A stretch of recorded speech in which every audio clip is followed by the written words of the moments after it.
So as you just heard, the Senate Democratic Conference has been no stranger to controversy in recent years. This year was actually no different. After being relegated back to the minority, the Democrats lost 4 members who split off to form their own so-called independent conference. Then another colleague was slapped with federal corruption charges, and still another has been in the crosshairs of the Attorney General's office. And then throughout it all, the Democrats were trying to find their footing with a new governor, Andrew Cuomo, who might actually share their party affiliation, but he doesn't necessarily agree with all of their approaches to budgeting. In short, it has been a challenging several months for my next guest, although he's going to tell you that is not the case. Senate Minority Leader John Sampson, thank you so much for joining us. Liz, out of a challenging situation, opportunity is created. And I think this is the best opportunity for all of us to show that we're moving towards restoring faith, trust, and confidence back in the government. If you look at it, we had an on-time budget. We closed a $10 billion budget deficit. We reduced spending by 2%. And also, we reduced the deficit, which we indicated next year could be $15 billion, down to $2 billion. Times are trying. Yes, they are. But this is where true leadership comes into play. The governor has exemplified that. We're dealing with our situations. We're moving forward, and we're going to make sure that we stay solid as we go forward. Senator, with all due respect, though, there were 10. There were 10. But here we go. There were 10 budget bills, and at least on one of them, 13 of your members, that would be 13 of the 26 who are still in the conference, voted no. So, and all of them, you had at least 2 no votes. It was from Senator Diaz and Senator Duane, both from downstate, from the Bronx and Manhattan, respectively. So, I mean, it was clear. I mean, Senator Perkins was here. He wasn't happy with the millionaire's tax. That wasn't in there. It was clear that your conference wasn't necessarily on board with all of what the governor was doing. Don't you remember that press conference where he was tugging on your jacket? Elizabeth, that's democracy. We're not going to be in agreement on everything. This is what dialogue is all about. But what it came down to, we wanted the same thing. We wanted to make sure that New York State was put back onto the road to recovery.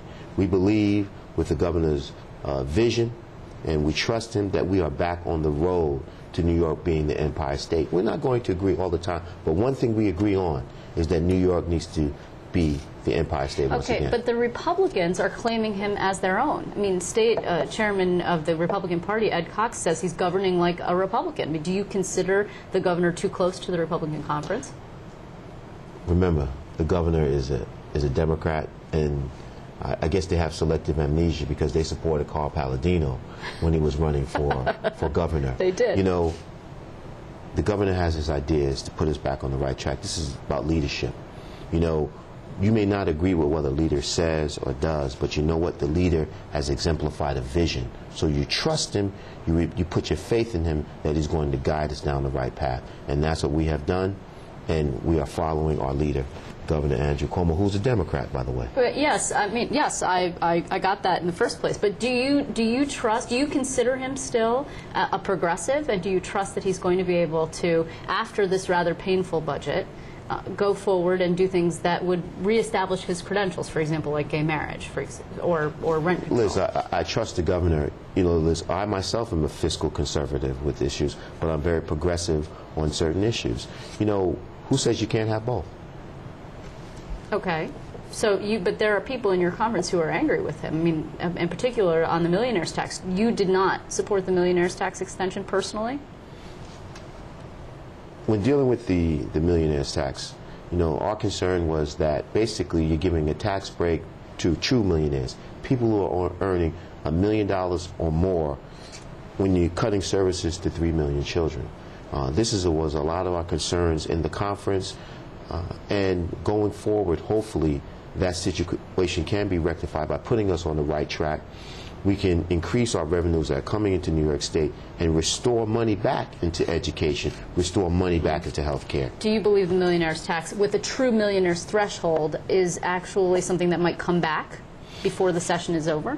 Liz, that is an issue that at some point in time it may come back. I'm not certain, but what I'm certain about is that we are on the road to fiscal prosperity once again, because we have set an agenda to deal with reduction in spending, no new taxes, letting people know that we're open for business. But you know what, Liz? There needs to be shared sacrifice across the board. The middle class and the working poor are calling out for shared sacrifice. Does this budget do that? Does this budget do that? What this budget does, it puts us back on the road to recovery. it puts us back on the road to providing people jobs, and more jobs. All right, fair enough, but people have sat on this table and said to me, Michael Kink, who used to work for your conference actually, this in fact does not represent shared sacrifice, this budget. This represents too much of a burden on the middle class and low-income New Yorkers. There is a burden on the middle class. Should we have looked at the true millionaires' tax break that was given so we can extend it? That's something that we should have looked at. But you know what? But if you look in the grand scheme of things, this budget is putting us back on the road to prosperity once again. Okay, so now it's over. I mean, you know, we did pass the budget in New York, so let's look ahead. I mean, I talked at the top. It feels good that it's over, right? It feels great to me, actually, and it's on time. At the top of this segment here, I talked about problems within your conference. Carl Kruger facing federal corruption charges. Shirley Huntley being investigated by the State Attorney General. This is like the poster child. Your conference is the poster child for ethics reform. Liz, let me correct you on that. Ethics is an Albany problem. Members across both sides of the aisle have had an issue with these ethical lapses. True. This is why we need ethics reform. Plain and simple, we put ourselves in this predicament. It's our responsibility to get out of it, to restore the people's trust back into government. We need to deal with ethics reform, not later, not 10 years down the road. We need to deal with it now. Okay. We are ready to partner with the governor and the speaker to get the ethics bill passed now. Okay, but Senator, there are rules now. I mean, part of the reason why Senator Kruger is facing federal charges is because he broke the law, allegedly. And this has not stopped people, Republicans, Guy Villela, former senator, other people. I don't want to pick on the Democrats necessarily. It's true. Forgive me. But this is not. Why is ethics reform going to make things better? All of a sudden, people are going to be angels because you pass ethics reform? You know, it's not about people being angels. It's about people. It's about our colleagues being concerned that the way they are being perceived out in the public, they should be concerned about. You know, we need to clean up our act. We put ourselves in this predicament. Clean up our act. You can clean up your act without ethics reform. I'm not saying that there shouldn't be ethics reform. I'm saying why all of a sudden do you need ethics reform so you can all act the way you were supposed to? You said it.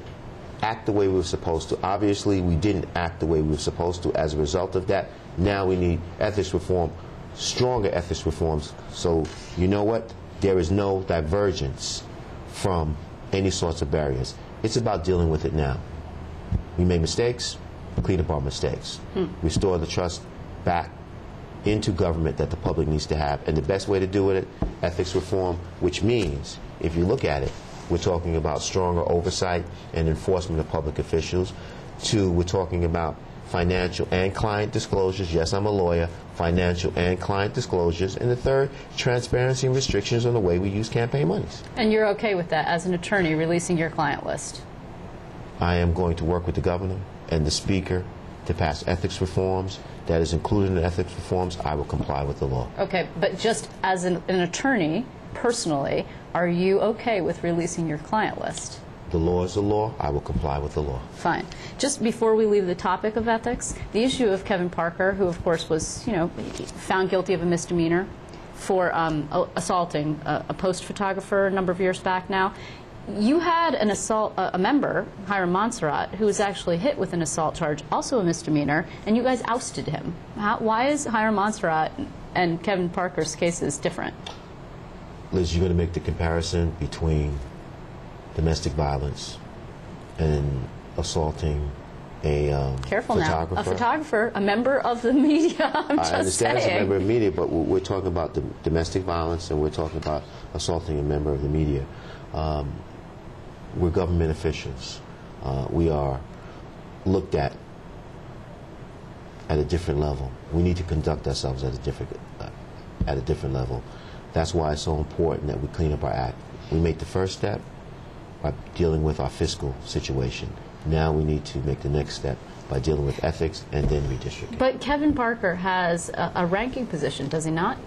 Kevin Parker does have a ranking position. However, he also had a leadership position which was taken back from Mr. Senator Parker. Right, I understand that. I guess I'm not clear. I mean, were you not concerned because Senator Lanza, for example, who sat on that committee that subsequently ousted Hiram Monserrat or recommended the ouster, and then there was a vote, said one of the reasons he was concerned about it initially was that you would establish a slippery slope, and that once you've opened up Pandora's box, in this particular instance, now you are drawing lines. Well, not Kevin Parker, because, you know, he hit a post photographer who happened to be a woman. I'm not saying that. Or happened to be a man. Happened to be, first of all, had to be a man. But Kevin Parker went before a jury, misdemeanor, he's on probation. You know, a Hiram Monserrat situation was a little different, Liz. Okay, fair enough. I don't want to let you go without talking about the newest thing that happened. Actually, What's that? The Senate GOP has filed a lawsuit to challenge the prisoner counting change. It took them that long to file it? They filed it yesterday. Took them that long? Apparently it did. This is about, as you recall, because you guys were in charge at the time, this is about counting prisoners at their last known address and not in the prisons where they currently reside for purposes of redistricting. It's obviously an issue about clout. I mean, the Republicans are quite concerned that if they lose the numbers upstate in the prisons, which is where most of the prisons are, then they're going to lose the political power and potentially have a problem holding on to the majority. That's really what this is about. Do you... So basically what you're saying is basically self-preservation. That's what you're saying? Well, that's what redistricting is all about, unless you make it completely politically free of politics. And that's what I'm talking about. Independent redistricting commission makes it free of politics. This is what the people deserve. Okay, but also in that lawsuit is a challenge to the way that that particular change was made. It was made in a budget extender bill, which is exactly what Andrew Cuomo held over your head as a legislative leader this year and said, choose between my budget and making a deal with me, or my budget and a government shutdown, right? He said, you could shut down the government, or you could do everything I want, or you can make a deal with me, which turns out to be everything I wanted mostly. Do you agree with that use of budget extenders? I mean, would you not support a legal challenge to those budget extenders? What I think is most important is there was an agreement that everybody was working together. We did have an option. The option was letting government shut down. That was the option. We have that option. But it behooved all of us to restore our people's confidence back into government, working together, dealing with following the governor's lead to make sure that New York State is put back on the road to prosperity. That's what it's all about. Everyone in New York, we all want the same thing, whether we're from Brooklyn to Buffalo, from Long Island to Rochester. We all want the same thing. We want New York State to be the Empire State. We want jobs. People want to be able to feed their families, put a roof over their head, have access to health care, give their children the ability to educate themselves so they can stay in New York. Okay, but Senator, are you concerned about the extender power that was pioneered by David Paterson when he was governor, then subsequently used by Andrew Cuomo, and going forward has this ability to hang that over your head and really diminish the power of the legislature? You won't need an extender if you're doing your job. Okay. Our responsibility is to get our job done within a certain period of time. If we don't get it done within a certain period of time, there are consequences, either government shutdown or we have to deal with the extenders. Okay, well, we'll leave it there. Fair enough. I want to thank you very much. Thank you Minority very much, Leader Liz. John Sampson, it's great to see you. Always good seeing you, Liz.